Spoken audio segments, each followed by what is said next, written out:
जिन परिवारों का जानी नुकसान हुआ है या जो लोग घायल हुए हैं उनकी मदद करनी चाहिए।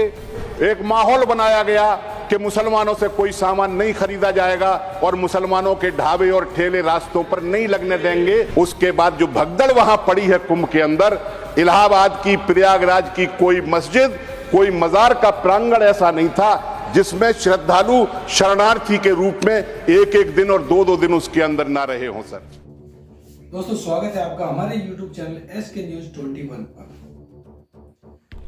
दोस्तों, यूपी के प्रयागराज में महाकुंभ चल रहा है। महाकुंभ में दोस्तों 3-4 बड़े हादसे हुए, आग लग गई, भगदड़ मच गई।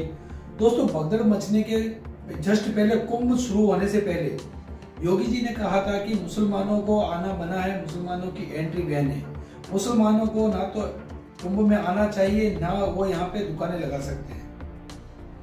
लेकिन दोस्तों, जब भगदड़ मची और भगदड़ से जो लोग बचे और बच के जब वो लोग प्रयागराज की सिटी में गए, इलाहाबाद की सिटी में गए, तो दोस्तों वहां पे उनको साथ देने के लिए, उनको रहने खाने पीने के लिए जगह नहीं थी।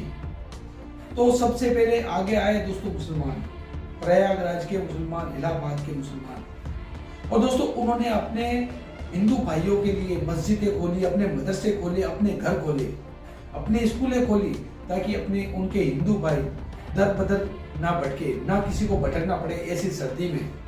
दोस्तों, फिर भी योगी जी की आंखें नहीं खुली। योगी जी ने किसी को भी नहीं देखा। योगी जी को पता भी नहीं कि मुसलमानों को उनका सपोर्ट मिला। मुसलमानों, योगी जी को पता भी नहीं। योगी जी बोलते हमें पता नहीं है। मुसलमानों ने अपने हिंदू भाइयों का फुल सपोर्ट किया। लास्ट में मुसलमानों ने ही सपोर्ट किया।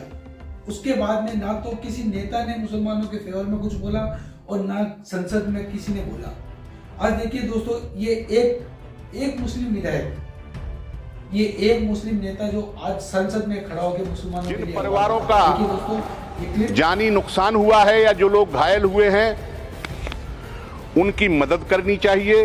एक माहौल बनाया गया कि मुसलमानों से कोई सामान नहीं खरीदा जाएगा और मुसलमानों के ढाबे और ठेले रास्तों पर नहीं लगने देंगे। उसके बाद जो भगदड़ वहां पड़ी है कुंभ के अंदर, इलाहाबाद की, प्रयागराज की कोई मस्जिद, कोई मजार का प्रांगण ऐसा नहीं था जिसमें श्रद्धालु शरणार्थी के रूप में एक एक दिन और दो दिन उसके अंदर ना रहे हों। सर, मैं धन्यवाद करना चाहता हूं राष्ट्रपति महोदया का कि उन्होंने पहले ही पैराग्राफ में मौनी अमावस्या के दिन प्रयागराज में कुंभ मेले में हुई दुर्घटना के प्रति अपना शोक व्यक्त किया।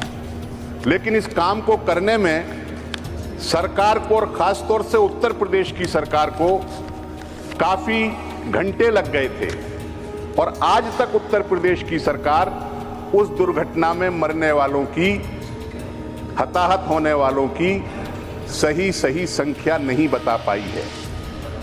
मैं चाहूंगा कि इस शर्मनाक स्थिति से निकलने के लिए सरकार को कुंभ के अंदर जो स्थिति उत्पन्न हुई है उसकी जिम्मेदारी लेनी चाहिए। जिन परिवारों का जानी नुकसान हुआ है या जो लोग घायल हुए हैं उनकी मदद करनी चाहिए और जो मृतक हैं उनकी सही संख्या बतानी चाहिए। इस संख्या को हासिल करने के लिए सरकार एक सेंटर बना सकती है, एक वेबसाइट खोल सकती है, एक नंबर जारी कर सकती है कि जिनके लोग लापता हैं वो उस पर रिपोर्ट करें और एक सीमित समय के अंदर जिनका पता न चल पाए, जो लापता रहें, उन्हें मृत घोषित करके उनके परिवारों की आर्थिक मदद सरकार को करनी चाहिए। और मैं ये चाहता हूं कि ये काम उत्तर प्रदेश की सरकार के भरोसे नहीं छोड़ना चाहिए, केंद्र सरकार के भरोसे भी नहीं छोड़ना चाहिए, क्योंकि ये दोनों सरकारें उस स्थिति को बयान करने की स्थिति में नहीं है, बल्कि इनकी मंशा भी खराब है, ये छुपाना चाहते हैं। इसलिए ये काम भारत की सेना को देना चाहिए, जिस पर कोई उंगली नहीं उठा सकता है। सेना के हवाले इस काम को करना चाहिए। सरकार ऐसे आयोजनों के अंदर अपने दायित्वों का निर्वाह नहीं करती है, बल्कि जो शक्तियां विभाजन पैदा करना चाहती हैं समाज के अंदर, ऐसे आयोजनों को उनके हवाले कर देती है या उनके आगे सरेंडर कर देती है। अभी पिछले दिनों कांवड़ यात्रा निकली थी। कांवड़ यात्रा कोई आज से नहीं निकल रही, कोई साल 2 साल से नहीं निकल रही, सैकड़ों साल से, हजारों साल से, न जाने कब से कांवड़ यात्रा निकलती है। कांवड़ यात्रा के रास्ते पर जो ठेले लगाते थे, जो ढाबे चलाते थे, एक माहौल बनाया गया कि मुसलमानों से कोई सामान नहीं खरीदा जाएगा और मुसलमानों के ढाबे और ठेले रास्तों पर नहीं लगने देंगे। फलों की दुकानों पर, होटलों पर अपनी पहचान बताओ, आप कौन हो। अगर आप एक धर्म के हो तो हम आपसे खरीदेंगे, अगर आप हिंदू हो तो हम आपसे नहीं खरीदेंगे। फल वालों के ऊपर भी उनके नाम लिखवा करके उनकी धार्मिक पहचान उजागर की गई।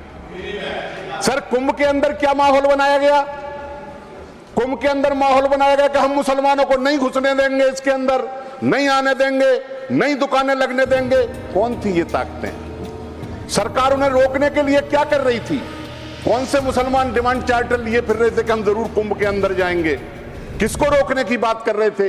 लेकिन मौनी अमावस्या के दिन जो घटना हुई, उसके बाद जो भगदड़ वहां पड़ी है कुंभ के अंदर, इलाहाबाद की, प्रयागराज की कोई मस्जिद, कोई मजार का प्रांगण ऐसा नहीं था जिसमें श्रद्धालु शरणार्थी के रूप में एक दिन और 2 दिन उसके अंदर ना रहे हों। सर, ऐसी स्थिति है कि हमारा समाज हिंदू मुस्लिम एकता का समाज है।